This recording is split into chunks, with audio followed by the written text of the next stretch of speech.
ત્યારબાદ શ્રી દૈનિકભાઈ કરશનભાઈ હિરપરા પરમ પૂજ્ય સ્વામીશ્રી પાસે દીક્ષા લેવા માટે પધારશે. તેઓ પિયાવા ગામના છે, હાલ સુરત રહે છે અને સિવિલ એન્જિનિયરિંગ સુધીનો એમણે અભ્યાસ કર્યો છે. સુરત મંદિરમાં બાંધકામની સેવા અને ભુજ મંદિરમાં રસોડાની સેવા બજાવેલી છે. સત્સંગનો યોગ એમને ખૂબ જ નવો છે, પણ પૂર્વના સંસ્કારથી સત્સંગમાં ખૂબ જ થોડા સમયમાં ખૂબ જ આગળ વધી ગયા. આમ તો એમના કુટુંબની અંદર અત્યારે રામાનુજી સંપ્રદાયનો સત્સંગ પોતે બધા કરી રહ્યા છે.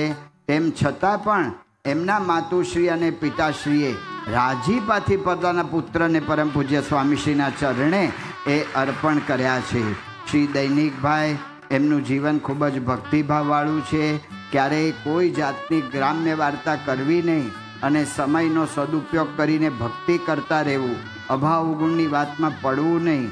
વડીલ સંતોની સેવા મહિમાથી અને ખંતથી કરવી, અપેક્ષા રહિત અને સરળતાયુક્ત એમનું જીવન છે.